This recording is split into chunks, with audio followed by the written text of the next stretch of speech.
चलिए बच्चों, आज मैं आप लोगों को ताप का त्रिभुज बताने के लिए जा रहा हूँ। वैसे तो यह 6, 7, 8 के लिए है, परंतु सभी क्लास के बच्चे इसको सीख सकते हैं। तो शुरू करने जा रहे हैं ताप का त्रिभुज। तो एक हम खाका खींच लें पृथ्वी का, और तब समझने में थोड़ी आसानी होगी। यह उत्तरी ध्रुव, यह दक्षिणी ध्रुव।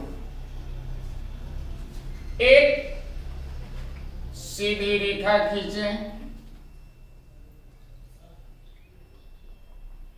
फिर पश्चिम से पूरब की ओर एक रेखा खींच लें, और यह पश्चिम से पूरब खींची हुई जो रेखा है पृथ्वी के बीचों बीच, वह विषुवत रेखा है और यह 0 डिग्री पर स्थित है। पृथ्वी के बीचों बीच पश्चिम से पूरब की ओर जो खींची गई रेखा है वो एक प्रकार की अक्षांश रेखा है, और उसका नाम ये विषुवत रेखा या भूमध्य रेखा। इससे हम फिर उत्तर बढ़ते हैं और वह आता है 23.5 डिग्री उत्तरी अक्षांश पर। वह है कर्क रेखा। इससे जस्ट विषुवत रेखा से फिर दक्षिण की तरफ हम बढ़ते हैं, और यह 23.5 डिग्री दक्षिणी अक्षांश पर, और यह आता है मकर रेखा। यह हो गया कर्क रेखा।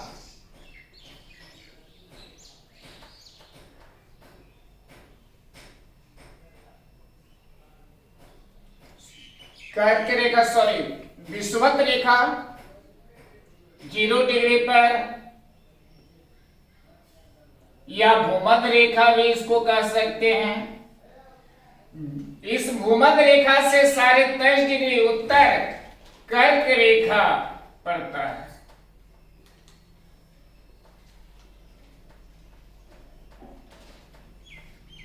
और विषुवत रेखा से दक्षिण 23.5 डिग्री जो है वह है मकर रेखा।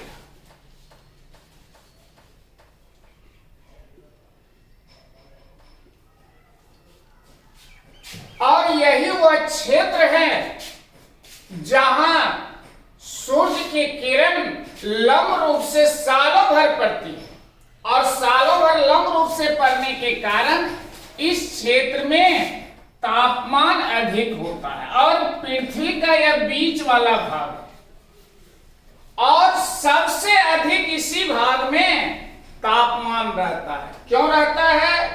तो सूर्य लंब रूप से यहाँ अपने किरण को बिखेरने के कारण यहाँ ताप अधिक होता है, और ताप अधिक रहने के कारण ताप के दृष्टिकोण से इसको कहा गया है ये उष्ण कटिबंध। यह आता है उष्ण कटिबंध।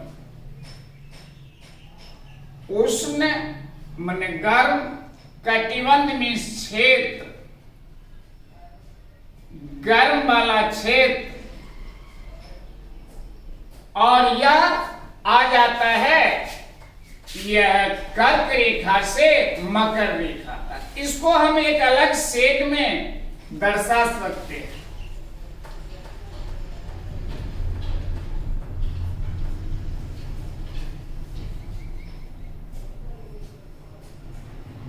ऐसे अगर हम अभ्यास बराबर करते रहें तो बहुत कुछ जानकारी हम ले सकते हैं।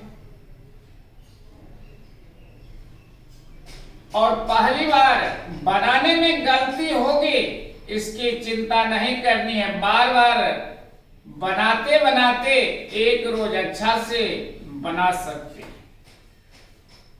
लेकिन डरना नहीं है। गलती इंसानों से ही होती है, और जो प्रयास करेंगे उसी से गलती होगी।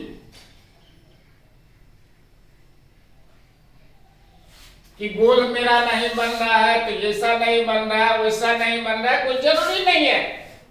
टेढ़ा मेरा ही बनेगा, बना के उसको प्रयास करेंगे, एक बार में नहीं 10 बार में बनेगा। और बीच से लेंगे, यह जो है बीच से क्या करते हैं, गलती हो जाती है कि एक तरफ से इसका कटिबंध को दर्शाते हैं तो उसमें गलती अधिक होती है।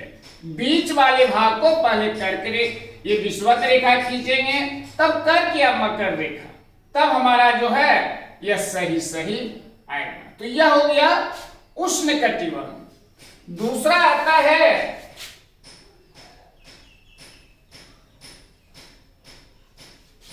66.5 डिग्री उत्तरी अक्षांश की तरफ हम चलते हैं तो वह आता है आर्कटिक रेखा।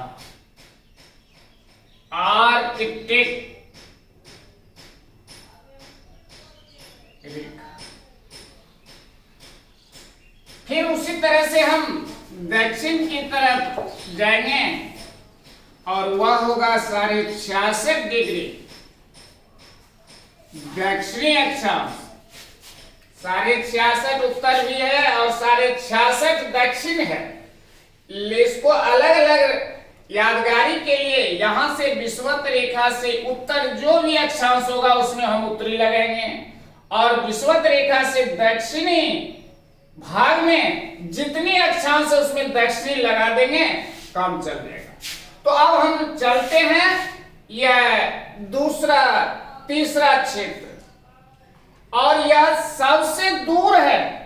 यहां सूर्य प्रकाश जो है इस एरिया में बहुत कम या कह सकते हैं कि नहीं के बराबर। जिस प्रकार से हम लोगों के प्रदेश में खासकर बिहार में या भारत में ठंड के मौसम में सूर्य जो पूरब में उदय होता है उस समय जितना प्रकाश मिलता है उसी तरह का प्रकाश यहाँ सालों भर इस क्षेत्र में पड़ता है, उत्तरी भाग में और दक्षिणी भाग में। तो कल्पना कर सकते हैं कि कितना अधिक ठंड वहां महसूस होता है।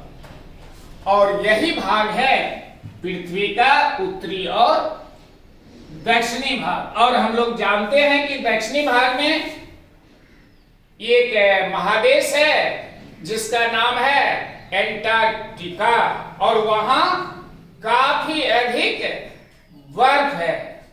और बर्फ रहने का कारण यही है कि सूर्य प्रकाश नहीं मिल पाता।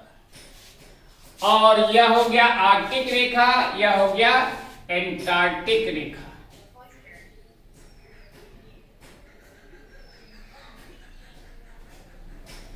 तो यह यहां गर्मी बहुत कम या नहीं के बराबर, ठंड अधिक, तो यह हो गया ठंड वाला प्रदेश और इसको कहा गया ये भौगोलिक भाषा में शीत कटिबंध। शीत कटिबंध ठंड वाला क्षेत्र। और इसके उत्तरी भाग में भी हो गया शीत कटिबंध।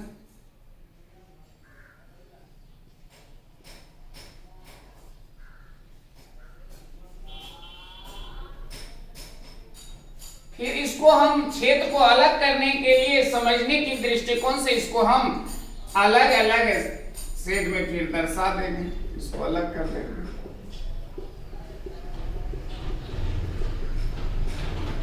बनाएंगे, प्रयास करेंगे, बहुत अच्छा तुम लोग बना लोगे, हमसे भी अच्छा बना सकते हो।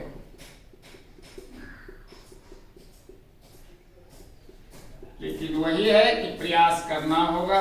घर पर रहते हो, देखो, किताब उल्टा के भी देखो, कहीं दिक्कत होती है तो कमेंट करो, पूछो। सारी समस्याओं का समाधान करने के लिए हम लोग यहाँ बैठे हुए हैं। फिर उसी तरह से ये पृथ्वी के उत्तरी भाग में जो ठंड वाला प्रदेश है उसको अलग कर दिए।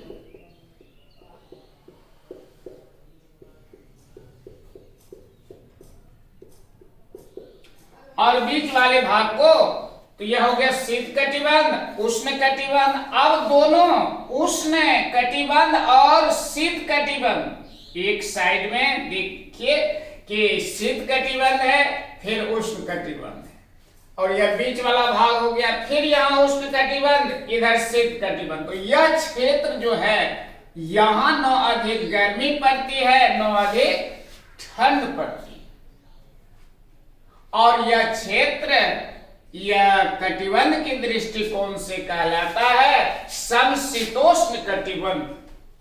समशीतोष्ण कटिबंध।